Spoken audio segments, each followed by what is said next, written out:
Vetë fjala traum do të thotë nga greqishtja e lashtë, do të thotë plagë e shpirtit. Personat thonë, unë kam përjetuar një fëmijëri si gjithë të tjerë, nuk më mungonte asgjë.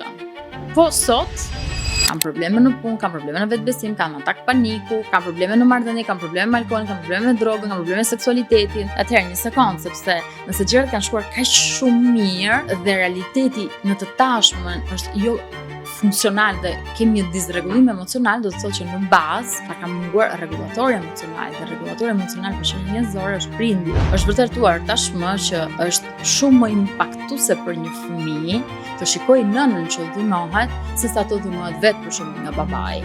Dhe nëse babai është ai individi i cili dhunon, ai fëmijë kur i dhunohet nëna humb dyfish mundësinë e sigurisë. Nëse do bënim një film, domethënë një nga zlogan e grave në Shqipëri do të ishte me dashurinë time unë mund ta shpëtoj, mund ta ndryshoj. Dhe kjo është gratka më e gabuar sepse dashuria nuk shpëton askënd. Dëgjojmë tani më prej vitesh që të flitet për traumën dhe jam kurioz të di nëse mund të përkufizohet dhe si mund të përkufizohet trauma, sepse na ndodh të gjithëve që të kalojmë përvoja ose eksperienca të vështira në jetë dhe disa prej tyre mund të ngelen me ne më gjatë se sa të tjerat. Dhe dua të di çfarë është trauma më konkretisht dhe si dallon nga këto eksperiencat e tjera. Në vitet e fundit, studimet mbi traumën dhe psikotraumatologjinë janë zgjeruar shumë dhe aktualisht jemi të gjithë dakord, për gjithë ekspertët e fushës së psikotraumatologjisë janë dakord që trauma nuk është ngjarja, eventi që na ka ndodhur, por është se si dizorganizohet mendja jonë, trupi ynë pas një eventi të caktuar. Çfarë do të thotë kjo? Shumë pak njerëz e dinë që ne kemi një sistem tonën gjenetikisht të programuar, i cili bën gjithçka që ne të mbijetojmë. Kështu ne kemi kapacitetin për të mbijetuar situatave shumë të mëdha që na ndodhin në jetë, qoftë këto të lidhura me mbijetesën ose të lidhura me marrëdhëniet. Por kur një situatë ndodh në një moment vulnerabiliteti, që mund të jetë mosha jonë e hershme, ose mund të jetë një situatë ku na ka ndodhur disa ngjarje në mënyrë kronike dhe kemi një nivel të stresit goxha aktiv, atëherë ka më shumë gjasa që të kemi faktor vulnerabiliteti që ajo ngjarje që na ka ndodhur në jetën tonë na lër pasoja.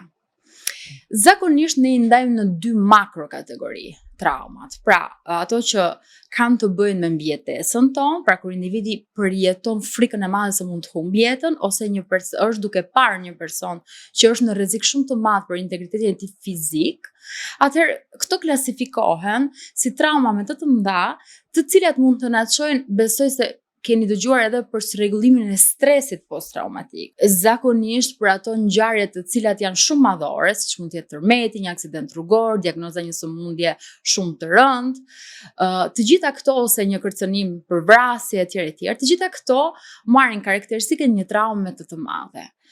Traumat e tjera, të cilat vijnë nga dora e njeriut, pra që do të thotë kanë të bëjnë me marrëdhëniet tona, marrëdhënie toksike që mund të jetë mobbing, pra një lloj bullizmi që përjetohet në punë, ose marrëdhënie toksike, ose fatkeqësisht situata në fëmijëri që kanë të bëjnë me marrëdhënie me prindërit tanë, të cilat edhe pse shpeshherë bëjnë maksimum, po mund të kenë problematika të shëndetit mendor, ose abuzim me alkoolin, ose shumë situata të tjera, ose për shembull përfshirë në një situatë zie gjatë shtatzanisë.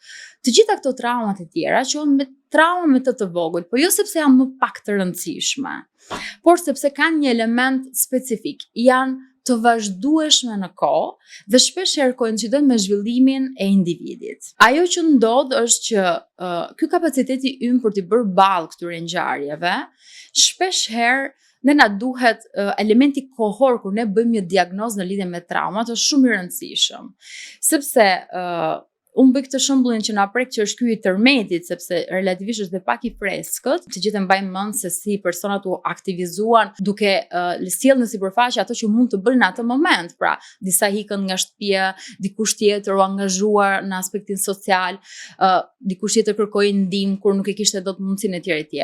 Por zakonisht disa javë deri në 1 muaj dhe pastaj kemi formën pak më të vonuar maksimalisht deri në 3 muaj, që një njerëzor me reagimet fiziologjike siç mund të është jetë probleme me gjumin, siç mund të jetë rikujtime të vazhdueshme në lidhje me ngjarjen, një ndjesi shmangje tek vendi ose tek gjëra që i ngjesojnë, apo një gjendje hiperaktivizimi, irritabiliteti, ose edhe një gjendje plogështie, pra mungesë energjie për të reaguar, të gjitha këto janë fiziologjike. Tregojnë se po bëhet maksimumi për ta tejkaluar. Dhe zakonisht, pothuajse 80% të popullatës botërore, nëse përjeton një situatë të madhe, siç mund të jetë pikërisht siç po thoja aksidenti apo tërmeti apo diçka tjetër, i duhet relativisht një muaj kohë. Por ekzistojnë persona të cilat kanë faktorë të tjerë vulnerabiliteti, dhe faktorët e vulnerabilitetit zakonisht janë pikërisht këto që sapo përmendëm që kanë të bëjnë me traumat, me të vogël që kanë të bëjnë me marrëdhëniet, le të themi. Vetë fjala traumë do të thotë nga greqishtja e lashtë, do të thotë plagë e shpirtit, dhe shpirtin në greqinë e lashtë sot mundet ta shikojmë në një aspekt pak modern, ka të bëjë me unin, pra me atë që individi identifikon si qenia. Dhe në momentin ku ndodh diçka, secili nga ne mundohet ta mjekoj plagën me atë që ka në dispozicion. Dhe mosha dhe faktorët mbrojtës, siç mund të jenë faktorët social, familjar ose edhe të personalitetit, pra temperamental, gjenetik, ndikojnë shumë pikërisht në tejkalimin e një situate delikate. A ka realisht, domethënë, një shtim të traumave, apo ndoshta kemi gjetur gjuhën e duhur që ta artikulojmë dhe ta flasim? Unë mendoj që nuk ka një përgjigje fikse për këtë, por ka interpretime të ndryshme, që do të thotë epoka të ndryshme, populatat aktivizojnë strukturat të ndryshme për t'i përballë. Aktualisht ne ndodhemi në një kontekst social, por edhe makro, pra botëror, ku faktorët tona të sigurisë janë të lëkundura. Dhe ne si qenie njerëzore, si toksor që jemi, ne kemi nevojë për siguri dhe stabilitet. Shpeshherë kur trajnoj kolegëve të mia, mundohem shumë që të ndaloj të ky koncepti, se shpeshherë edhe ne në Shqipëri bëjmë këtë gabimin, mendojmë sikur dashuria është çështje ndjenje. Po, sigurisht që ka edhe ndjenjat, por në realitet dashuria prindërore, dashuria pra sentimentale, romantike, ka të bëjë me sigurinë.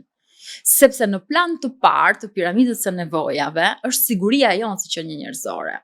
Dhe sot faktorët e sigurisë, edhe sigurisht që ne themi gjithmonë që shkenca ka bërë maksimumin që ne sot mos të vdesim nga një ftohje e rëndë. Por çfarë ka bërë? Ka shtyr pleqërinë shkenca. Nuk ka zgjatur rinin. Dhe ne në rini jemi në potencialin ton maksimal fizik, mendor sigurisht që vjen pak më vonë. Kështu që sot me siguri njohim pak më shumë, dim pak më shumë për çfarë se si ndodh ai shërimi, no, edhe në aspektin neurofiziologjik. Por mendoj që nuk është se kemi shpikur gjëra të mëdha në lidhje me njohjen e njeriut. Thjesht gjejmë mënyra të reja për të shpjeguar gjëra shumë të vjetra. Mund të ndodhë që dy persona të kenë kaluar të njëjtën eksperiencë traumatike dhe të ndikuar ndryshe prej saj, për shembull dy vëllezër ose vëlla e motër që përfshihen në një, po marrin rastin më ekstrem të mbijetuar të një aksidenti dhe njëri e përjeton, domethënë vuan nga një traumë më pas, ndërsa tjetri rikuperon më shpejt gjendjen e tij. Po, shpeshherë më bëhet kjo pyetja, po si ka mundësi? Unë vuaj nga ankthi, unë vuaj nga depresioni, unë kam zhvilluar një obsesion lidhur me diçka ose një varësi. Si ka mundësi? Sepse jemi 3 fëmijë dhe vetëm unë i kam këto simptoma, si ka mundësi? Në realitet, një nga gjërat që mundohem të edukoj dhe të sensibilizoj, jo vetëm pacientët, po të gjithë personat me të cilët jam në kontakt, është që nuk është e vërtet që ne rritemi në të njëjtin kontekst dhe nga të njëjti prindër.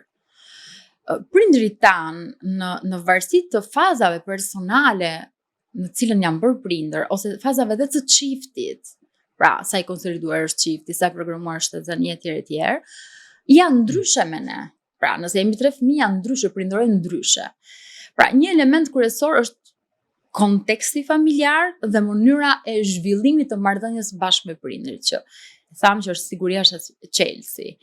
Një element tjetër ka të bëjë me temperamentin ton. Temperamentin do ta konceptojmë pak si ajo njolla digjitale me cilën ne vim në këtë botë. Dhe është shpeshherë orientohemi drejt introversionit, pra një temperament i cili është më shumë i fokusuar brenda nesh dhe është më përmbajtës së eksperiencës, Dikush tjetër është më ekstrovert, pra më shumë drejt eksplorimi, drejt shfaqjes emocionale etj.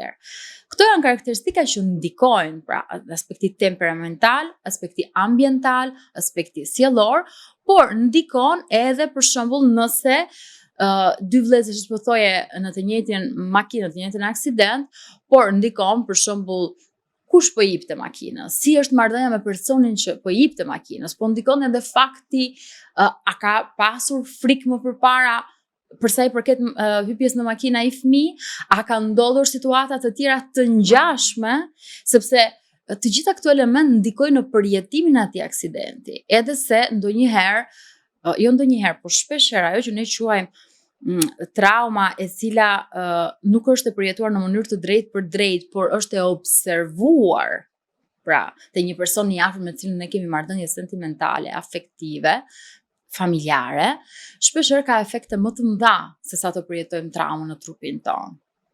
Shembull, një nga shembujt më të mëdha është për sa i përket dhunës së asistuar. Është vërtetuar tashmë që është shumë më impaktuese për një fëmijë të shikojë nënën që dhunohet se sa të dhunohet vetë për shembull nga babai. Po kjo sepse marrëdhënia afektive me nënën dhe mbijetesa e fëmijës emocionale, psikologjike dhe fizike varet për shembull nga nëna. Dhe nëse babai është ai individi i cili dhunon, ai fëmijë kur i dhunohet nëna humb dyfish mundësinë e sigurisë dhe të mbijetesës, sepse të dy personat më të rëndësishëm për të fatkeqësisht janë të përfshirë në aspekte të ndryshme, njëri në mënyrë aktive agresive, tjetri në mënyrë pasive dhe pa fuqishmërie. Kështu që ai fëmijë përjeton dy tipologji traumash në të njëjtin moment. Dhe ndryshe do të ishte nëse ai fëmijë dhunohet nga babai dhe ndërkohë për shembull nëna e mbron fëmijën, sepse aty ka një mundësi më shumë të ketë një figurë mbrojtëse dhe një figurë që reagon kundër agresivitetit. Shpeshherë pacientët thonë nuk më dhimbte që babi më dhunonte, po më dhimbte fakti që mami në atë moment shkonte te dhoma tjetër dhe qante. Vuante për mua, por ishte për shembull e paaftësisht për të reaguar dhe për të ndaluar babain. Pra të gjitha këto aspekte janë shumë ndikuese në ato që është edhe përjetimi personal i një situate, një ngjarje dhe se si unë pastaj çfarë më është dashur të bëj për t'i mbijetuar asaj situate, emocionalisht, psikologjikisht dhe fizikisht. Dhe kjo është dhe mënyra se si pacientët vinë tek ne, personat kërkojnë ndihmë, sepse kërkojnë nëpërmjet simptomave. Por ka ardhur dhe momenti që mos t'i shikojmë simptomat si armik, po t'i shikojmë një reagim fiziologjik, emocional, psikologjik, e cila na çon drejt për drejt tek rrënjët e problematikës. Kështu derisa ne të merremi, derisa të krijojmë qasje terapeutike që merren me simptomat, ne do kemi një zgjidhje shumë të përkohshme. Por aty ku ne shkojmë në rrënjë të problematikës, aty me të vërtet ne mund të shkojmë dhe të ofrojmë një shans të dytë, një mundësi të dytë personit për të rekuperuar një eksperiencë që në ato kohë për shumë arsye, por edhe pamundësie mund ta përjetonte në mënyrën më funksionale të mundshme. Dhe kjo është pak ajo që ne bëjmë në qasjen e MDR. Jam kurioz, domethënë, nga përshkrimet që ndoshta klientët dhe njerëzit bëjnë tek ju kur vijnë për seanca terapie, si e tregojnë momentin kur e pranojnë në veten e tyre që kanë një traumë dhe kanë diçka që duhet ta zgjidhin dhe duhet të kërkojnë ndihmë. Ka një rast tipik ose një rast që është i përsëritur? Atëherë, kjo është janë situatat më të mira këto sigurisht. Një pjesë e konsiderueshme e personave fatkeqësisht nuk arrin dot të bëjë lidhjen me çfarë po ndodh në të tashmen dhe ku e ka zanafillën e të kaluarën. Një pjesë tjetër e konsiderueshme bëhet fjalë këtu kur ka përjetuar trauma kronike, pra të vazhdueshme, sidomos në 12 vitet e para të jetës, shpeshherë nuk ka dhe një kujtes në lidhje me ato ngjarjet. Po ndonjëherë ka vetëm thjesht ndjesi ose flashback ose vazhdimisht bën të njëjtat ëndra dhe nuk di t'i japi një shpjegim. Rastet më të thjeshta është kur personi vjen dhe thotë, arsye pse unë jam këtu është sepse dhuna në familje apo një abuzim seksual apo një situatë vazhdueshme bullizmi në shkollë mua më ka ndryshuar jetën. E atëherë është i vetëdijshëm dhe ditë arrin të bëj lidhje. Edhe se sot fatmirësisht informacioni që qarkullon ka orientuar personat që disi kanë qenë gati.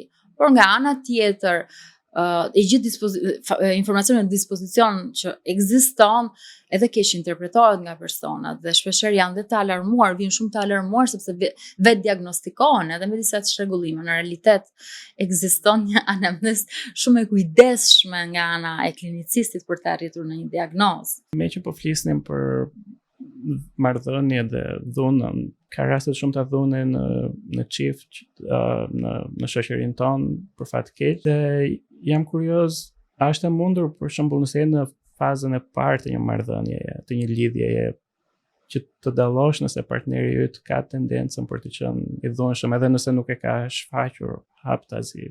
Dhe kush është problemi? Që është shumë e thjeshtë të identifikosh. Pra për personat që nuk kanë përjetuar dhunë, është shumë e thjeshtë. Problematika qëndron që personat të cilat kanë një histori në fëmijëri dhune, qoftë edhe dhunë psikologjike, jo fizike, dhunë psikologjike dhe emocionale, e vazhdueshme. Okay?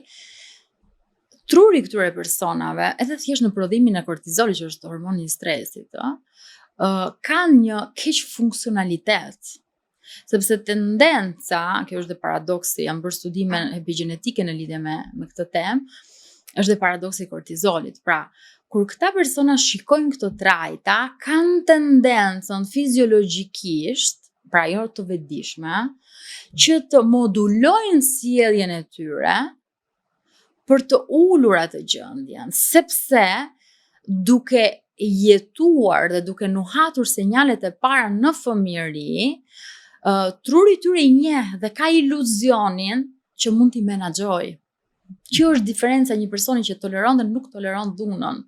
Sepse një person që nuk ka eksperiencë dhune, e ka shumë të thjeshtë të thotë një sekond. Unë nuk e pranoj këtë gjë dhe unë respektoj kufin dhe veten time dhe stop.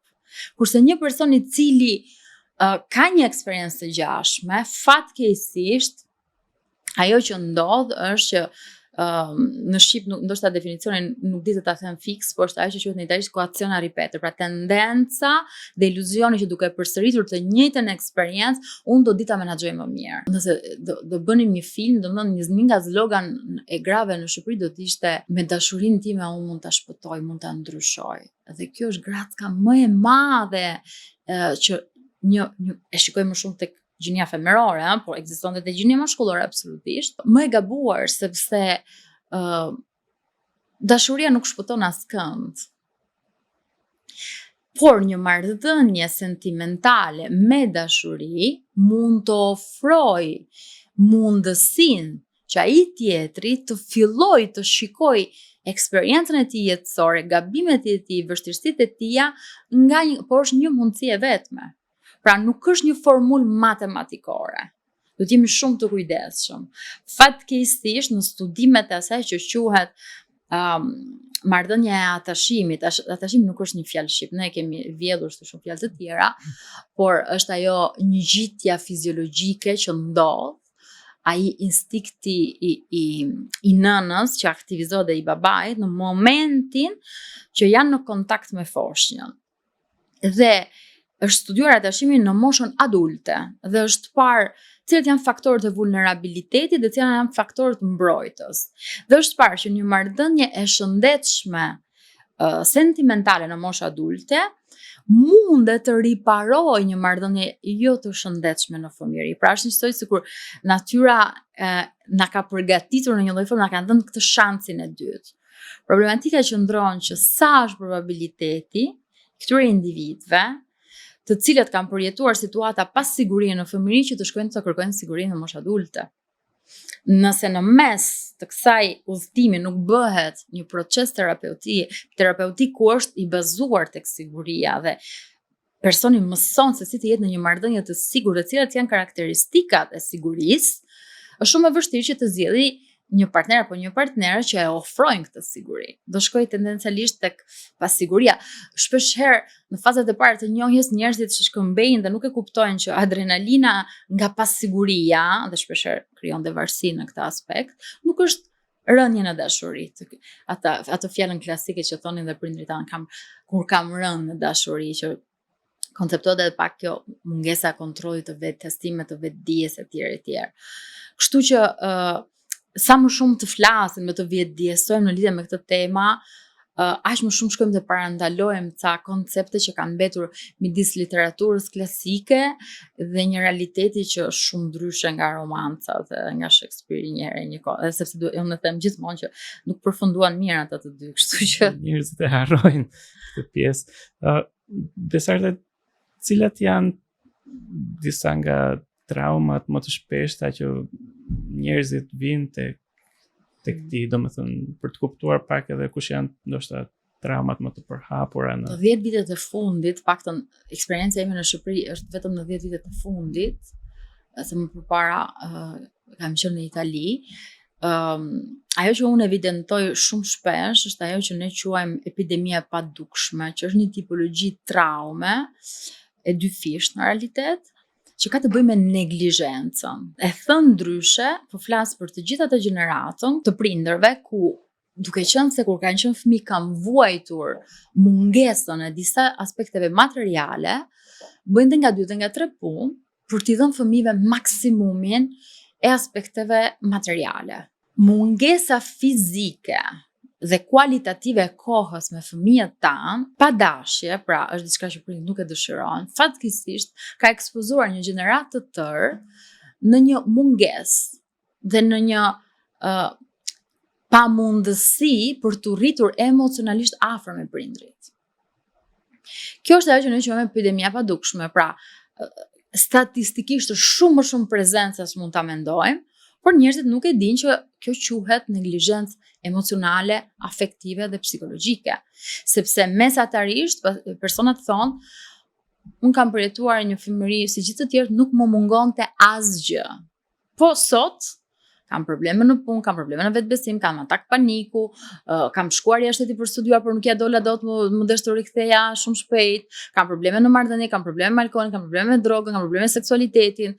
Atëherë një sekondë, sepse nëse gjërat kanë shkuar kaq shumë mirë dhe realiteti në të tashmen është jo funksional dhe kemi një dizrregullim emocional, do të thotë që në bazë, nëse kemi një dizrregullim emocional në të tashmen, na ka munguar rregulatori emocional, dhe rregulatori emocional për qenien njerëzore është prindi.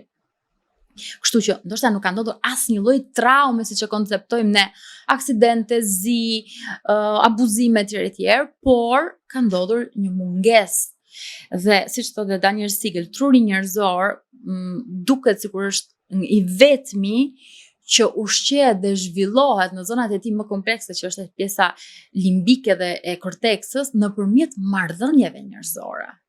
Pra siç i them nënave të reja sot, mos e prekni telefonin në momentin që jeni në fazën e gjithdhënies me fëmijën, sepse kontakti okular aktivizon tek fëmia ndjesinë e unë jam e parë nga nëna, dhe nëse unë jam e parë nga nëna, do të thotë që unë ekzistoj.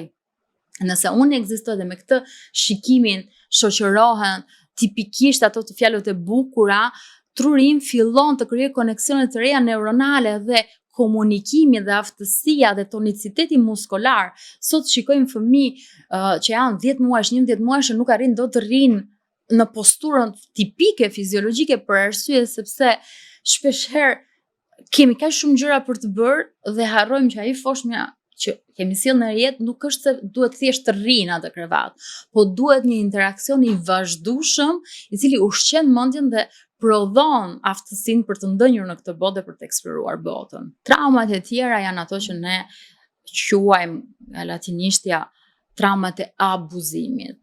Abuzo do të thotë konkretisht keq përdorim i forcës. Dhe aty ku ekziston një keq përdorim në njohuri, në inteligjencë, në lidhje me moshën, me eksperiencën dhe me njohjet apo me seksualitetin, aty ndodh një keq përdorim brenda një marrëdhënie të fuqisë. Dhe këtu kemi abuzimet fizike, abuzimet seksuale, të cilat janë me të vërtet shumë, por shumë të pranishme në realitetin tonë. Para 10 viteve kur flisa për abuzimet seksuale në rrethin e besimit, tipikisht merrja një përgjigje, po s'ndodhin këto gjëra në familjen tonë. Ose gjatë pandemisë që ngre alarmin për sa i përket joshjes online, për sa i përket këtyre marrëdhënieve që shpeshherë nga online transferohen tek kangjëllat, tek muret e shkollës, pra tek 25, 28, 30 vjeçarët me 14-15 vjeçarët, një gazetare më tha, po këto gjëra nuk i bëjmë fëmijët tanë. Pra, edhe në atë rast duke shpjeguar të gjithë dinamikën, fokusi u vendos tek fëmijët. Por nuk është kjo e vërteta. E vërteta është që kur kemi një abuzim, është gjithmonë një person që ka më shumë njohuri dhe është më i rritur përballë një personi që është në moshë apo në eksperiencë ose në aspektin e të inteligjencës më deficitar. Dhe këto janë traumat që ne trajtojmë më së shumti. Pra, neglizhenca dhe abuzimet në nivele të ndryshme, edhe sepse kur kemi abuzim fizik dhe seksual, kemi dhe të gjithë tipologjitë e tjera të abuzimeve. Në fakt, kjo çështja e abuzimit seksual është shumë serioze, mendoj, dhe për fat keq dhe goxha e përhapur, të paktën nga ato që shohim dhe lexojmë në media. Dhe jam kurioz, nuk e di pse është kaq e përhapur, se kam përshtypjen ka dhe një tendencë nga një pjesë e mirë e njerëzve për ta justifikuar një gjë që është e pa justifikueshme, nuk e di, domethënë një burr që është 50 ose 60 vjeç që ka një marrëdhënie me një vajzë 14-15 vjeç. Statistikat flasin dhe qartë, dhe është e vërtet që ekziston edhe pedofilia rozë, domethënë kjo është një e faktuar dhe në shumë shtete ekzistojnë evidenca dhe shkencore dhe gjyqtarët janë shumë të vëmendshëm në këtë drejtim. Por statistikisht janë meshkujt që fatkeqësisht nuk kanë një kontroll të mirë të përzgjedhjeve të tyre, të instinkteve të tyre, të impulseve të tyre. Ajo që ne dim për kulturën tonë është që jo më larg se para një muaji bëra një intervistë ku sillja statistika mjekësore dhe jo më larg se dje pas dite mora një mesazh që vazhdon eko, ku flisa për orgazmën femërore dhe fatkeqësisht për këtë vështirësinë anatomike dhe të gruas për të pasur një orgazm të tjerë, dhe janë bombarduar me komente që tregojnë një agresivitet jashtëzakonshëm. Pra, aty ku ne kemi agresivitet, aty ku ne ndjejmë turp për të folur për këto temë, aty ku ne nuk kemi një kontroll, nuk kemi një njohje, ne sot të rinjt nuk kanë marrëdhënie, pra kanë shumë më pak marrëdhënie seksuale se ç'kishin prindërit tanë, dhe kjo është e frikshme.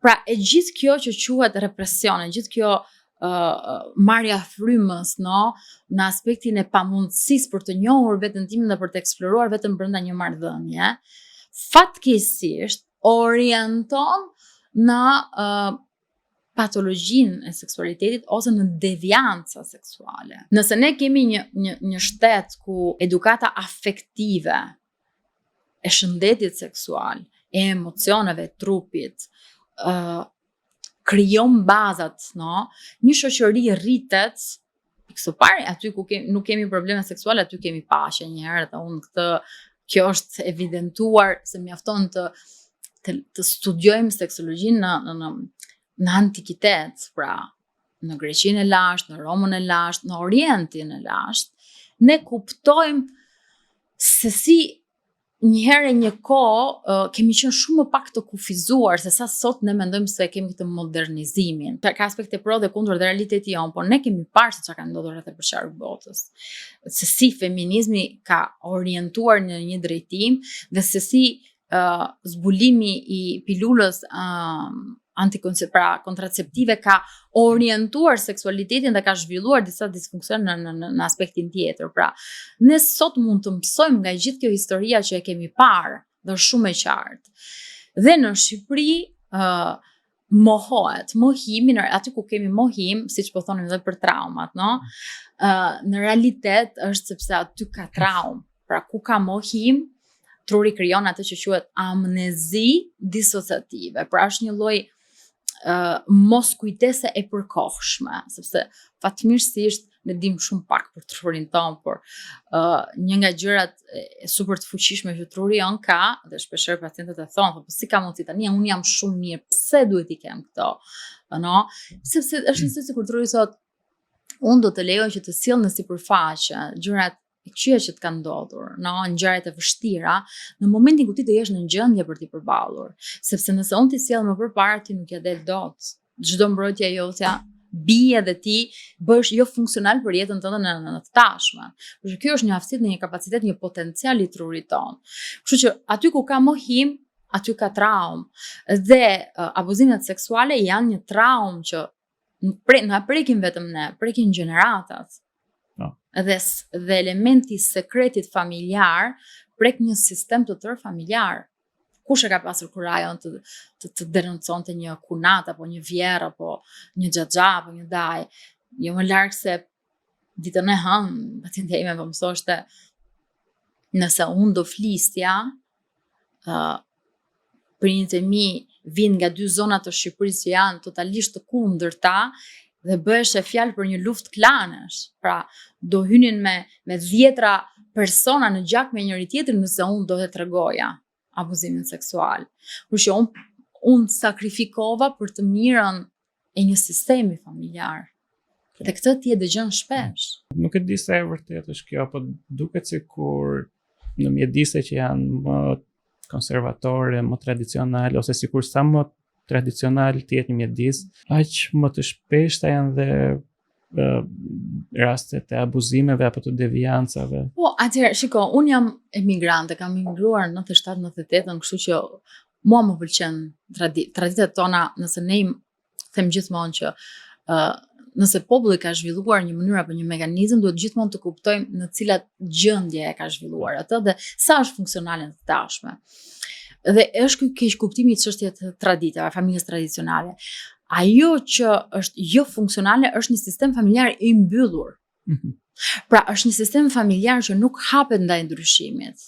Një sistem familjar ku marrëdhënia fëmijë-prind është njësoj si 10 vjeç, si 20, si 30, si 40, është toksike.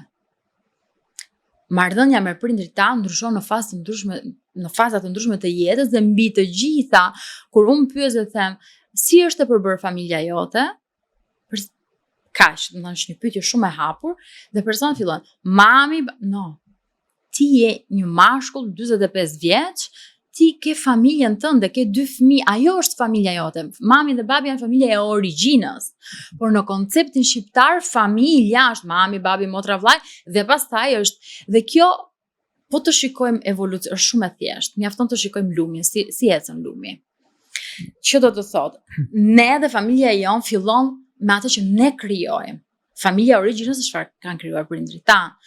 Nëse ne nuk ecim përpara, po shkojmë mbrapa gjatë gjithë kohës duke u kujdesur, duke u munduar të ruajmë të njëjtat sisteme të rënda, tradita të rënda, mënyra të prindërve tanë, do të thotë që ne po bllokojmë fluksin natyral dhe fiziologjik të zhvillimit, të jetës, të species, të zhvillimit, përmirësimit e tjerë. Dhe gjithsesi fëmijët tanë do e kenë shumë të vështirë të ecin përpara.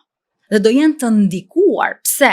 Sepse çdo marrëdhënie martesore është e bllokuar në një mekanizëm të dy, dhe mund të jenë të dy, dhe këtu bëhet dyfishe vështirë. Dhe kështu që fëmijët do i duhet shumë mundim dhe lodhje që të zhbllokojnë jo vetëm nga 2 prindër të cilët kanë këtë keq funksionalitetin, por edhe nga gjyshëri. Dhe kjo e bën. Por fatmirësisht që ka edhe prindër dhe nipër dhe mbesa që presin zinxhirin, le të themi, 3 breznor të trauma dhe fatmirësisht kjo po ndodh. Nga një këndvështrim psikologjik, po ndoshta edhe psikoanalitik, pse kur përjetojmë një traumë na dalin në sipërfaqe ndjesi si faji dhe turpi, se kam përshtypjen që janë edhe pengesa e parë ose pengesa kryesore për të bërë hapin tjetër drejt çrrimit. Kjo është shumë e vërtet.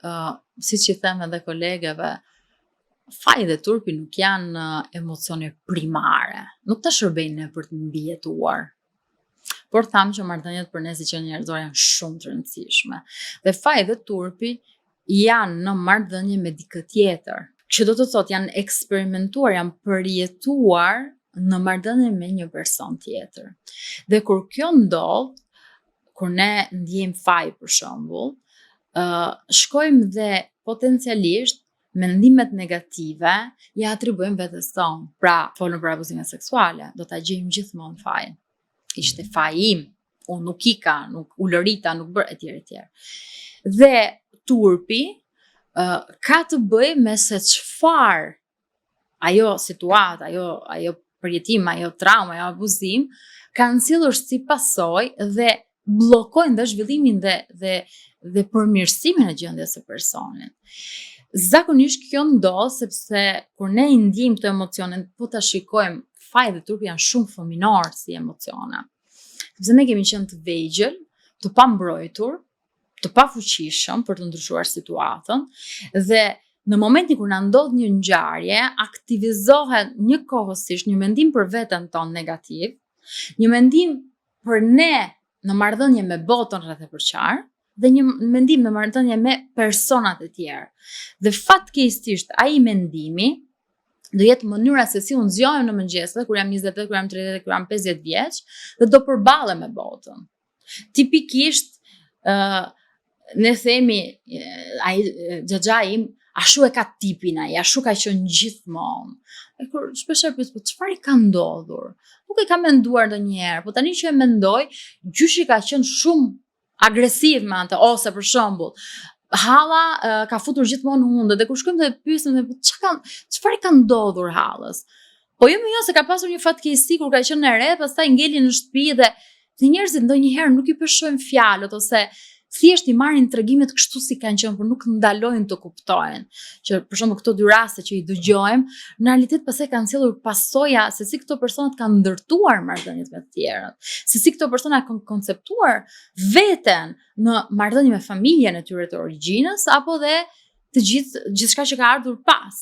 Dhe ne jemi pjesë e disa sistemeve, sepse ne jemi në marrëdhënie me familjen e origjinës, në marrëdhënie me familjen tonë, marrëdhënie me punën, në marrëdhënie me socialen e kështu me radhë. Dhe të gjithë këto temat tona, kur hym në interakcion me njëri tjetrin, secili nga ne duhet të imagjinojmë sikur në një takim të parë vjen me ca bagazhe. Dhe nëse ne nuk mësojmë që ca bagazhe duhet i lëmë makinë, ca të tjera në shtëpi, ca të tjera në bodrum, është shumë e vështirë që ne të shijojmë momentin, të jemi në kontakt, të jemi të hapur. Mjafton të shikosh në rrugët e Tiranës sa shpesh mua më ndodh dhe vëre që ti ecën në rrugë, njerëzit përplasen me ty dhe janë në botën e tyre dhe as nuk kërkojnë falje. Dhe ajo është mënyra e tyre, po kjo është e shpesh, ashtu si shikon njerëz që hedhin akoma plastikën në rrugë e tjerë. Pra, e gjithë kjo është realiteti ku ne jetojmë, ku tashmë është pak edhe në fatkeqësisht në gjakun ton kjo që ne duhet bëjmë maksimumin për të shpëtuar veten. Mjafton të shikosh se çfarë ndodh në një rrethrrotullim në Tiranë dhe ti e kupton direkt se si funksionon realiteti i Shqipërisë. Pra, unë kur jam transferuar këtu, vitin e parë kam marrë kushtet sa gjë, po më hoqën dhe patentë, sepse për mua ishte shumë e vështirë të riadaptoja, të riformatoja në një realitet ku ti duhet thjesht të mbrosh veten tënde dhe koncepti komunitar gjithëpërfshirës mungon gjithmonë më shumë. Fatmirësisht protesta po na rizgjon këtë frymën e përkatësisë, sepse përkatësia është një nga ndjenjat njerëzore më të shenjta. Mungesa e përkatësisë shpërbën një popull dhe dikush e ka kuptuar shumë mirë këtë gjë dhe kur kemi korrupsion, kriminalitet, shpërbërja është shumë e thjeshtë. Dhe ti krijon konceptin e shkallës sociale dhe konceptin e diferencimit social dhe ti lejon që populli të bëjë luftë me njëri tjetrin. Disa sjellje që i përshkruajmë si reagime ndaj traumave, mund të kenë filluar fillimisht si mekanizma mbijetese, ju e përmendët këtë.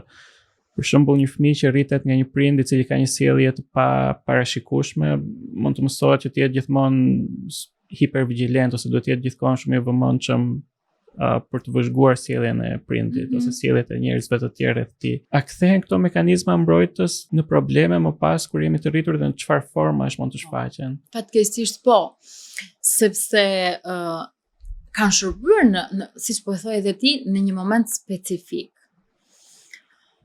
Por truri e ka shumë të vështirë të kuptoj realisht diferencimin midis situatës në të kaluar në të tashmen, sepse receptorët tonë, shisat tona, aktivizojnë shumë përpara se sa korteksa jon të thotë se çfarë po ndodh. Përpara ne ndjejmë frikën, pastaj themi ops, kemi frikë nga diçka. Dhe në mënyrën kur këto ngurtësohen si mekanizma, po të njëjtat, fatkeqësisht krijohen çrregullimet e personalitetit për shembull, të cilat bëhen të vetmet autostrada ku individi qarkullon dhe ka të pamundur të shikojë alternativat e tjera. Këto janë raste tipike ku ne në psikoterapi flasim për një psikoterapi që shkon në themel të personalitetit, rishikon strukturën e themelit, për t'i dhënë mundësi që katet e tjera të ndërtuara të rishikohet, të bëhet një aredim ndoshta, ose edhe një ndryshim në kat ose në një zhvillim katësh e tjera, po flitet me të vërtetë për themelin. Dhe personi orientohet të kuptojë që ai mekanizëm sot nuk është më e nevojshme që të ekzistojë. Po kjo është shumë e vështirë, sepse siç po thoja që sistemi vën maksimumin për t'ia dalë, por disa ngjarje fatkeqësisht krijon një ngërç neuronal.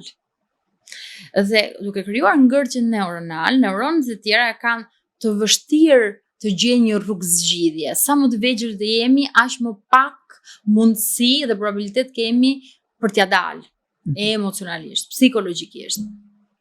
Kështu që në psikoterapi pikërisht shkojmë dhe reaktivizojmë këtë ngërçin për të krijuar njësoj si bëhet në ndërhyrjet neurokirurgjikale, no? Shkojmë dhe aktivizojmë neuronat rreth e përqark, japim jetë për të shkuar dhe pastaj gradualisht për të sjell në jetë të zonën pak më të atrofizuar, no? Në rastin ton nuk ndodh nëpërmjet një ndërhyrje kirurgjikale, ndodh nëpërmjet disa procedurave specifike dhe protokolle specifike në lidhje me trauma. Trauma ndërbreznore është një gjë që dëgjojmë të flitet shpesh. Është deri diku e kuptueshme, domethënë si mund të trashëgohet në formën e sjelljeve ose të reagimeve tona, po a mund të ndodhë që të ketë dhe një lloj trashëgimie biologjike, nuk e di nëse mund ta quajmë. Kemi disa studime në këtë drejtim, janë bërë studime në lidhje me Holokaustin, janë bërë studime për shembull në lidhje me krizën e urisë, për shembull në Holland, në 1914-44. Pra ka disa urrëmtime në lidhje me fëmijët që jetojnë në kontekste shumë të dhunshme, të degraduar etj. Në realitet nuk ekziston një gen që ty të bën të transmetohet ajo lloj traume. Ajo që ndodh në realitet është një fenomen që quhet metilimi i geneve, pra është mënyra se si genet përshtaten dhe mundohen të zhvillojnë aftësi dhe kapacitete për t'i bërë ballë situatave të ndryshme. Që të kuptohemi, siç po thoja për shembullin e krizës së urisë, që ishte në Holland në ato vite, nënat shtatzan përjetuan muaj shumë të vështira ku ka pasur një uri ekstreme. Çfarë është vënë re tek fëmijët që lindën? Këta fëmijë zhvilluan deri në 30-40% të probabilitet më të lartë për të zhvilluar vështirësinë të ngrënë, zhvilluan potencialin e diabetit të tipit 2 që është tipikisht që vjen nga stresi, dhe çrregullime të ndryshme, no? Edhe për faktin që ato kishin mundësi për të ngrënë, por lindën me këtë lloj vulnerabiliteti. Dhe të studimet e tilla ka pafund që na tregojnë dhe na vërtetojnë që ne nuk trashëgojmë kujtimin që gjyshërit tanë kanë përjetuar, nuk trashëgojmë genin që na ndryshon, por ideja është që këta gjyshër rrisin prindrit tanë. Këta prindër janë rritur nga gjysh të cilët kanë qenë vulnerabël për disa aspekte dhe kanë trashëguar mekanizma dhe mënyra mbijetese tek prindrit, të cilat pastaj orientojnë fëmijët në mënyra të tjera. Një shembull është ne jemi gjenerata e fëmijëve që dilnin jashtë dhe loznin nëpër lagje me çelësi në qafë. Ka prindër sot që janë prindërit pikërisht që fëmijët që e dikushëm që dilnin dhe ishin gjatë gjithë kohës vetëm, që janë super ekstra mbi protektive, ato që quhen prindërit helikopter, ka shi fëmijëve. Pra, njësoj sikur për të shkuar për të kompensuar ato që unë nuk kam pasur mundësi, dhe shkoj dhe bëj një dëm edhe ndoshta më të madh, sepse bllokoj një nga elementet më kryesore për qenë njerëzore, që është eksplorimi i ambientit, no? Duke qenë gjatë gjithë kohës aty hiperprotektiv. Por epigenetika na e ka vërtetuar që është e mundur, sidomos kur bëhet fjalë për sekretet familjare. Sepse sekretet kanë një veçori. Sa më pak të flitet për një gjë, aq më shumë ajo gjëja ndjehet. Ndjehet në trup, ndjehet në atmosferë, ndjehet kudo. Dhe duke krijuar, besoj se secili nga ne mund të ketë mbajtur një sekret për të përkohshëm për një kohë dhe ka nxjerrë të gjithë tensionin dhe të gjithë dhe atë ndjesinë sikur të gjithë e dinin në atë moment e tjerë. Imagjinoni familje të tëra në këtë mënyrë, që mund të ishte edhe për shembull edhe vetë një abuzim seksual, no, që zbulohet dhe pastaj nuk duhet të tregohet, edhe pastaj çështja e virgjërisë etj dhe se si, no, gjyshërit, pastaj vajza se si, të gjitha këto mënyra. Kështu që duhet jemi të kujdesshëm sepse jo gjithmonë çfarë ne po përjetojmë në të tashmen është frut i reagimeve tona, i mënyrave tona. Shpeshherë vjen edhe nga një vuajtje shumë kohë më përpara. Folëm në lidhje me traumën dhe si na ndikon ajo dhe doja të flisnim pak edhe me pjesën e tjetër të procesit, me shërimin.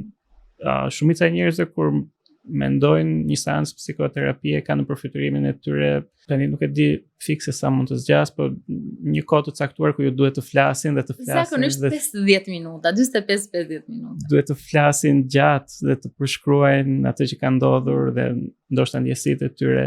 Po ka dhe një formë tjetër terapie siç është EMDR-ja dhe po bëhet goxha e njohur. Çfarë është ajo më eksaktësisht dhe si duket konkretisht një seancë EMDR-je? Atëherë, terapitë klasike, pra të gjithë kanë parë filma hollywoodian me psikanalizën klasike, të gjithë pak a shumë ka dëgjuar për Freud etj. Sot psikoterapia moderne është një psikoterapi në shërbim të përditshmërisë. Pra, jemi shumë larg koncepteve të vjetra, që janë të bukura, absolutisht, shumë filozofike, ndonjëherë të këndshme për një bisedë në tavolinë, por janë goxha larg realitetit që ne po jetojmë.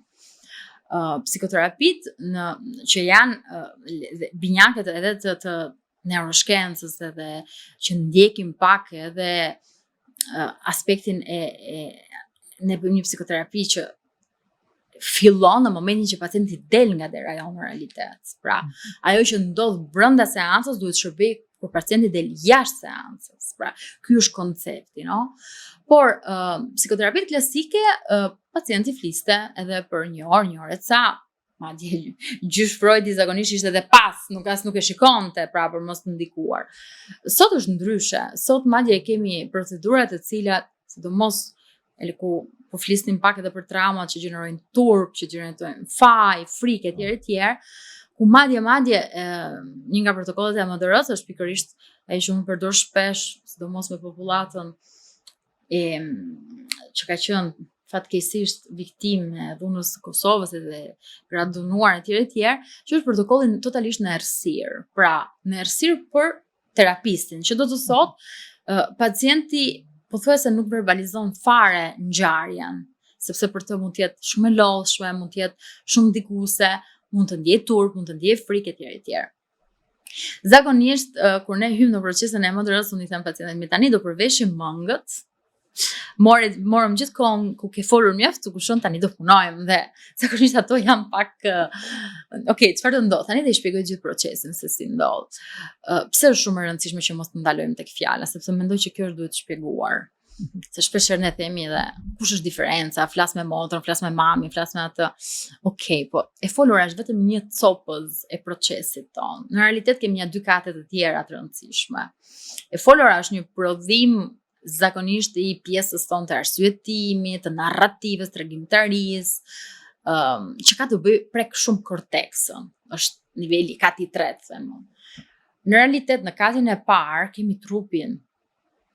Dhe trupi jon, aty ku mendja jon, italianët thonë la mente, që mendja gënjen, pse sepse ta strollon si të doj qefi, kështu që edhe e folura deri diku ka pesh. Kurse trupi është pikërisht aty ku ndodh gjithçka, edhe kur mendja jon nuk e mban mend, trupi reagon, është shumë i pranishëm. Kështu që është një psikoterapi që prek trupin, prek emocionet, shpeshherë personat as nuk din t'i emërojnë se si quhet kjo gjë që unë po ndjej, nuk e dia një gjë frikës, e një gjë inatit, po për një sekondë se inat unë nuk e dia mund ta ndjejet e kështu me radhë. Dhe pastaj edhe pjesa e të folurit. Pra, ndërvepron në 3 nivele të trurit njëkohësisht. Sepse ne quajmë shërim, kur ky sistemi i famshëm që na orienton drejt mbijetesës rifillon të punojë. Sepse ngjarjet e vështira e ngadalsojnë dhe shpeshherë dhe e bllokojnë. si proces dhe bllokimi i këtij procesi sjell simptoma, sjell aktivizon mekanizmat mbrojtës. Është diferenca që truri jonë bën në të qinjtat e sekondave, konkretisht e bën për gjithë zonën encefalike dhe shtyllën kurrizore, kur ne jemi përballë një rreziku dhe e vendos trupi jonë nëse ne do përballemi apo do ikim me vrap, okay? Po e gjitha kjo ndihet përpara në pjesën kockore muskulatur, pastaj ne arsyetojmë dhe kuptojmë se çfarë ka ndodhur, no? Kjo për shembull në psikologjinë juridike është shumë e rëndësishme që të kuptohen, janë koncepte më të vërtet të rëndësishme që bëjnë diferencën për shembull edhe për vlerësimin në një situatë edhe kur është përfshirë një vrasje apo një situatë specifike. Mendërea çfarë bën? Pse është ndryshe nga terapitë klasike dhe pse mendërea ka evidencën shkencore që funksionon? Kjo ka qenë një nga arsyet pse unë vendosa ta sillja në Shqipëri, sepse ne na pëlqejnë gjërat konkrete, ne duhet të prekim me dorë. Dhe kisha studiuar kaq shumë edhe unë psikanalizën, kisha studiuar shumë qasje, po edhe sjellore. Ne kisha provuar disa terapitë tek vetja sepse jashtë psikologët e kanë në një lloj forme pothuajse të detyruar punën me veten, sepse prekin me dorë dhimbjen njerëzore, kështu që duhen ndjen të menaxhojnë dhe dhimbjen e tyre. Ky është hapi i parë, përpara se ta të takojnë pacientin e parë. Dhe mendërea fillimisht është shumë skeptike, pra shkova në trajnim, thash 1 sekond shikojmë se si funksionon gjithë kjo gjë, por pastaj u mrekullova sepse ishte të skanon të trurin dhe thoshte 1 sekond. Ky është truri i personit përpara se i traumatizuar, përpara se të punonte me mendërën, ky është truri pas. Dhe ti, edhe nëse ti nuk kishe një uri neurofiziologjike, ti e shikoj shumë qartësisht se çfarë ndodhte në trurin e individit dhe se si u riaktivizonin funksionaliteti dhe ndërveprimi këtyre 3 kateve të famshme. Zakonisht kur ne mbetemi të traumatizuar, trupi jonë është shumë aktiv. Ndjejmë shumë emocionet që kemi ndjerë në momentin e traumës, kemi flashback, na rikthehen imazhe, ndjesi, ndodh një situatë shumë që s'ka lidhje fare me ngjarjen traumatike, ne aktivizojmë të njëjtat mënyra për të përballur kështu me radhë. Dhe efektet e MDR-s janë efekte që ne mund të shikojmë me një resonancë magnetike, pra i shikojmë në tru. Tani pa i hyrë këtyre ekzaminimeve, se shpeshherë nuk është e nevojshme, ne themi që jemi shëruar nga traumat tona, kur ne mund të flasim për ngjarjen, po pa pasur një përfshirje emocionale dhe pa pasur një ndikim në lidhje me atë ngjarjen. Shpeshherë dëgjojmë këtë tek pacientët, pra kur vjen pacienti dhe thot unë jam i abuzuar seksualisht, pra identifikohen me ngjarjen, unë jam i abuzuar, unë jam viktim, dhe kur pastaj punohet dhe bëhet terapia MDR, pacienti thot në jetën time unë kam përjetuar një abuzim seksual. Pra, unë nuk jam vetëm abuzim, unë jam një njeri që i ka ndodhur ajo situatë, por e tashmja ime nuk është më e bazuar në të qenurit viktime asaj situate, dhe atëherë unë bëj përzgjedhje të cilat më çojnë gjithmonë të qenurit për shembull viktim. Pra, shërim nuk do të thotë zhdukje e të kaluarës, nuk do të thotë mohim, por do të thotë të kem mundësinë të jetoj të tashmen i liruar dhe i çliruar nga e kaluara. Kur ndodh, sidomos në seancën e parë kur personat flasin dhe kanë një aktivizim emocional, shprehje emocionale qajnë e tjerë, shpeshherë të tregojnë një ngjarje që ka ndodhur para 20 viteve sikur të kishte ndodhur dje. Kjo për shembull tregon që personi është shumë i përfshirë akoma në atë proces. Shembull Zia, no? Ka vdekur babai para 20 vite dhe duket sikur kur e tregon sikur e kanë varrosur para 3-4 ditëve. Mundësia për të punuar tek humbja e babait dhe integrimi i asaj ngjarjes dhe sidomos tek fakti që unë filloj të mësoj se si të kem një marrëdhënie me babain tim sot në të tashmen që jam adult me kujtimet e tjera përveç vdekjes, pra marrëdhënia me babin nuk është vetëm dita e vdekjes, është gjithçka që ka ndodhur përpara, më lejon mua që unë mos jem më i traumatizuar nga ajo Zia. Dhe atëherë të mësoj dhe të përgatitem për humbjet e tjera në jetë, sepse ne e kemi gjenetikisht, e kemi si njohje gjenetike, në momentin kur lindim ne e dim që do vdesim. Kështu që duket absurde se është dhimbja më e madhe njerëzore vdekja, dhe që të jemi të qartë këtu se edhe kjo është një koncept kulturor që shpeshherë është jo funksional kur e dëgjojmë, dhëmb më shumë vdekja e fëmijës. se sa çdo vdekje tjetër. Por ne kemi një potencial të brendshëm tonin ta përpunojmë. Anë mban botës, se ne kemi një marrëdhënie pak bizarre me vdekjen, pse ndoshta duhet bërë një moment individual vetëm për të folur për këtë çështje. Po për shembull, anë mban botës ekzistojnë kush e di se sa fondacione në emër pikërisht të personave që kanë humbur, ku familjarët, prindërit, fëmijët mundohen, no, të përballen me këtë dhimbje duke krijuar, duke gjeneruar gjëra shumë të bukura. Do mësojmë dhe ne. Ne kemi mënyrat tona, ne një kohë kemi pas paguar njerëz që qanin, ndoshta ekzistojnë akoma sot në disa vende, por zia jonë është një zi që është edhe pak e ndikuar edhe nga vendet fqinje gjithsesi. Në lidhje me këtë, domethënë me zinë dhe me humbjen e një të afërmi, ju përmendët si, domethënë rastin më ekstrem, domethënë dhimbjen që vjen nga humbja e një fëmije. A mund të shërohet realisht një prind kur humb një fëmijë në moshë të vogël? Po, le të themi e përmenda këtë sepse kam shoqëruar prind të cilët kanë qenë të prekur shumë shpejt, no, nga kjo humbje dhe persona që kanë ndodhur shumë vite më përpara. Është një nga temat më delikate dhe më të vështira. Pikërisht për këtë lloj zie, unë nuk mendoj se ne mund të themi jemi shëruar. Okej? Është njësoj si personat realisht që ja kanë dalë, për shembull nga abuzimet e kokainës apo alkoolit, nuk thonë asnjëherë që ja dola, thonë po mësoj t'ja dalë çdo ditë. E njëjta gjë është edhe me humbjen e një fëmije.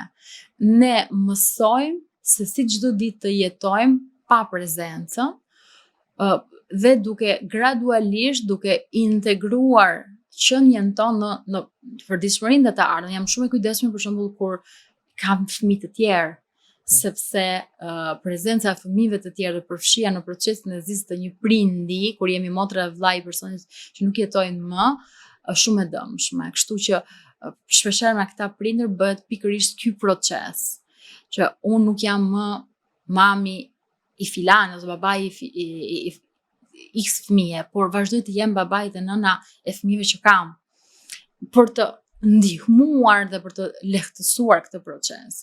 Por me të vërtet ka efekte shumë pozitive dhe shumë të prekshme edhe nëpërmjet terapisë MDR edhe ky aspekt që është një nga traumat më të dhimbshme jetësore. Mund të përshkruani si duket, domethënë në vjet përgjithshme një seancë e MDR? Atëherë, asnjë seancë nuk i ngjan tjetrës, por qasja e MDR ka një protokoll në 8 faza. Dhe këto 8 faza janë të zhvilluara jo në bazë të një interpretimi apo të një teorie. Në realitet MDR ka qenë një zbulim rastësor që Francine Shapiro ka bërë. Pra përpara është zbuluar efikasiteti, pastaj është krijuar teoria. Edhe kjo është një gjë tjetër që më pëlqen shumë. Ky protokolli në 8 faza, një nga elementet më të veçantë ka lëvizjet okulare, lëvizjet e syve. Dhe njerëzit ndonjëherë friksohen, shpeshherë vinë shumë të lexuar, ka krijuar mendimet e tyre në lidhje me MDR-n, ndonjëherë vinë të friksuar sepse thonë çfarë do më bësh ti? Një sekondë. Terapisti e MDR, unë e them gjithmonë që nëse psikanalistët për shembull e ndjenin veten shumë plot fuqishëm, terapisti e MDR në realitet është një terapist që është aty për të ndihmuar, për të lehtësuar, për të udhëzuar, por në realitet të gjithë punën e bën sistemi dhe procesi i pacientit. Pra, nuk është terapisti stimulon, por punën e bën totalisht truri i pacientit. Pra, në bazë të objektivave që një person ka, edhe një gjë tjetër që është shumë e rëndësishme, nuk ka psikoterapi pa objektiva. Që ne nisim nga një aspekt, pra kemi një piknisje, po duhet gjithmonë në psikoterapi të dim ku do shkojnë. Në mënyrë që kjo unë i udhëzoj të gjithë edhe t'ja kërkojnë terapistit, pra cili është objektivi dhe si do punoj unë për të arritur atë lloj objektivi, se duket normale kjo, po jo gjithmonë bëhet, sepse në Shqipëri edhe çështja e ligjit në psikoterapi është një gjë akoma shumë e largët e tjerë, kështu që shpeshherë edhe vetë definohen psikoterapistë për në realitet nuk ka një shkollë psikoterapie në shpatulla, them unë, por shumë e rëndësishme të kuptojmë cilë është objektivi që pacienti ka. Ku do të arrijë personi? Pra, nëse një person vjen tek ne dhe thotë unë dua të mësoj të menaxhoj impulsin që kam për kokainën, ai bëhet objektivi i terapisë dhe ashtu vendoset të punohet.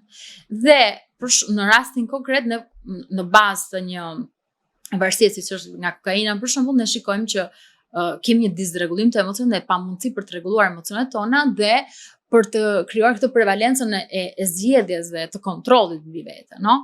Ne nuk shkojmë drejt për të hequr kokainën, sepse kjo do të ishte që merremi me simptoma, por ne shkojmë dhe shikojmë cilat janë ato ngjarje që kanë ndikuar në këtë disrregullimin emocional. Dhe e nisim nga aty dhe bëjmë një punë në 3 faza: e kaluar, e tashme dhe e ardhme. Pra, psikoterapia e MDR, dhe kjo është një lajm që ja pacientit që në takimin e parë, ne nuk do punojmë vetëm me trauma. Ne do punojmë se si ti të menaxhosh të tashme dhe të orientosh në të ardhmen, sepse konkretisht këtë duhet bëj psikoterapia. Pra, e nisim nga e kaluara dhe ne sot i dham shumë hapësirë të kaluarës. Por në realitet në MDR punohet për të zhvilluar kapacitete, aftësi, burime, të cilat janë të personit. Personi nuk ka vetëm trauma. Çdo person, pra personi më ndoshta tani në mendjen tonë kush e di çfarë personi ka, edhe personi më absurd që mund të kemi në mendjen tonë ka elemente pozitive. Kështu që ne i zbulojmë, i gjejmë, e rëndësishme është që të fillojë dhe personi të kërkojë tek vetja, i zhvillojmë ato dhe shpeshherë këto bëhen pikat referuese në të tashmen. Si funksionon konkretisht? Shkojmë dhe nëpërmjet lëvizjeve okulare, aktivizojmë këtë procesin që është bllokuar. Dhe këtë lëvizjet okulare nuk janë asgjë absurde ose asgjë hipnotike ose magjike ose ku ta diun fantastike shkencore. Është gjëja më e njohur nga truria. Llogarisim që ne gjatë natës kemi të paktën 3 apo 4 faza, të cilat trurion nëpërmjet lëvizjeve të syve, pra mund ta kemi parë në një film, mund ta kemi parë te personi që kemi afër në krevat, tani e rëndësishme është mos trim që natën zgjuar për të parë nëse ndodh kjo, po ndodh kjo të paktën 3-4 herë gjatë natës, ku truri në mënyrë natyrale nëpërmjet lëvizjeve të syve bën atë që është riformulimi i informacioneve që ka përjetuar gjatë ditës. Sa që të gjithë ne na ka ndodhur që kemi përjetuar një ditë stresuese të vështirë, një zënk etj, dhe kemi pas të vështirë gjumë, kemi pas rregjizime, kemi pas vështirësi të flemë gjumë etj. Kështu që duke shkuar duke aktivizuar nëpërmjet lëvizjeve të syrit që trurinje, shkojmë dhe zhbllokojmë ngërçin neuronal që ka ndodhur. E qartë që kjo është një nga 8 fazat, le të themi, por hyn tek psikoterapitë e shpejta, sepse duke shkuar duke punuar drejt për drejt tek trupi, tek emocionet, tek mendimet, edhe zgjidhja bëhet më shpejt në krahasim me terapitë klasike që mund të ndalen në 4, 5, 6, 8 vite, sepse e folura është vetëm një aspekt, siç tham, njerëzor. Lidhje me marrëdhëniet, nuk e di cila është këshilla që do t'i jepni njerëzve që janë në fazat e para të një njohje, të një marrëdhënie, për të patur në vazhdimsi një marrëdhënie sa më të shëndetshme. Përdorni takimet e para për të qenë ju në rast parë të sinqert dhe për të bërë pyetje, domethënë një herë një kohë, këto pyetje farafisnore, no, njerëzit i bënin jashtë, no, shkonin, çonin, pyesnin nga një fshat në një tjetër. Bëni pyetje në lidhje me familjen, në lidhje me historinë. Provoni të shikoni sa i vetëdijshëm është personi, sa koherent është personi me të tashmen që ka. Sepse nuk martoheni, nuk fejoni vetëm me personin që keni përballë, fejoni dhe martoheni me gjithë historinë trepërsnore të tij. Dhe kjo do ketë efekte në momente vulnerabiliteti që ju mund të keni si individ, por edhe në momentet e familjes, kur familja do zhvillohet, do rritet, do ketë vështirësi, do ketë sfida të jashtëzakonshme. Sepse përzgjedhja një partneri dhe një partnere është gjysma e lumturisë. Gjysma tjetër e bën rastësia dhe bën çdo gjë tjetër. Kështu që udhëtimi është i gjatë, nuk është i shkurtër. Dhe ajo që unë them është mundohuni të jeni të sinqert me veten tuaj, sepse ju secili nga ne e di historinë e vet. E atëherë, udhëzimi është që përpara se ne të shkojmë te një marrëdhënie, duhet përpara të kemi zgjidhur çështjet tona, sepse gjithsesi ai do ja faturojmë atij tjetrit. Është e pamundur. Pse ndodh kjo? Sepse truri di të menaxhoj shumë mirë situatat kur e ka kontrollin. Por intimiteti, dhe kur bëj, nuk po flas për seksualitet, se shpesh në Shqipëri përdojmë fjalën intimitet për seksualitet. Seksualiteti është një gjë, intimiteti është një gjë tjetër. Kur ne hyjmë në një marrëdhënie të ngushtë me një person, shpeshherë vjetër edhe në shoqëri, uli mbrojtjet tona. Ulja e mbrojtjeve aktivizon mbrojtje të reja, të panjohura, që shpeshherë personat friksohen, si ka mundësi, unë kam menaxhuar këtë gjë, unë kam bërë këtë, pikërisht me këtë person, pse duhet më ndodh kjo? Po, sepse intimiteti aktivizon vulnerabilitetin. Dhe personat të cilat kanë pasur situata në jetë kur kanë qenë vulnerabël, kanë qenë të dënuar, kur kanë qenë vulnerabël, kanë qenë, le të themi, në rrezik, atëherë ai rrezik, ai vulnerabilitet, ajo pasiguri, ajo pafuqishmëri, ajo mungesë kontrolli, ajo pasiguri në aftësi, kapacitete të tjera do riaktivizohet. Edhe kur ne nuk e duam me mendje, trupi pastaj do ta sjellë në sipërfaqe sepse do mundohet ta rekuperojë atë situatë. Kështu që tregoni siç është përpara me veten dhe pastaj me personin tjetër. Dhe një pyetje e fundit fare. Çfarë do t'i thoshi dikujt që vuan nga një traumë e caktuar dhe mendon që mund të jetë tepër vonë, pra mund të ketë njerëz që përjeton një traumë ka 10 vjet, 20 vjet, 30 vjet. Nuk është as edhe një herë vonë.